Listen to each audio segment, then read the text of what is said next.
Hi, I'm Amy from She Cooks, She Eats, and this week I'm going to talk about how to whisk egg whites. There are lots of different recipes that you need whisked egg whites for, most famously meringues. It wasn't until recently when Ashley from Peach Trees and Bumblebees gifted me an electric whisk that I had one, but it wasn't going to stop me from making things like meringues because I absolutely love them. So what I had to do was learn to whisk egg whites by hand. Now, there is a knack to it, which will mean that you should be able to whisk egg whites until they are so thick you can put the bowl over your head and nothing will come out. Promise you. Once you know this trick, you'll be able to whisk egg whites fine. When you whisk egg whites, they go from being kind of see-through and runny to being very thick and white and fluffy. What happens when you whisk is that you break down the protein structure of the eggs. The strands lengthen and air gets trapped inside. This gives you the big fluffy egg whites that you can use to make lovely baked things. So before we start, a few general tips. Make sure your bowl is really clean. Any grease or anything in the bowl will prevent the egg whites from thickening up properly. If you drop shell in the bowl when you're cracking the eggs in, don't use your fingers to get it out, use a spoon. Trust me, grease in the bowl will make this a lot harder for you. If you're worried about it, you can actually rub lemon juice around the bowl. It'll get rid of any problems and make the egg whites easier to whisk. And on that note, you can add some lemon juice or cream of tartar to your eggs before you whisk them. This will stabilise the bubbles and means that if you do over whisk, the eggs won't go grainy. I'm going to be using this. It's a balloon whisk, and it means you'll get lots of air inside the eggs and make them puff up quickly. And here I have my clean bowl of egg whites. Now, when most people whisk egg whites, they do this.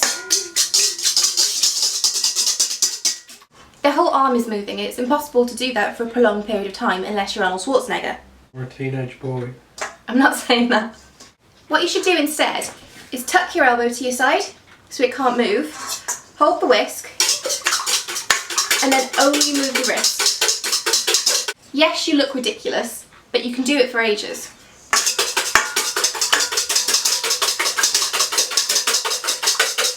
You don't need to have your arm tucked by your side, by the way, that just is a good way of making sure that your arm's not moving. I actually prefer doing it like that, so I can get real movement. It takes a bit of practice, but it's a tip really worth knowing, especially if you don't have an electric whisk. And you can do this if you're left or right-handed, or just if your wrist gets tired anyway. You see? Getting nice and fluffy.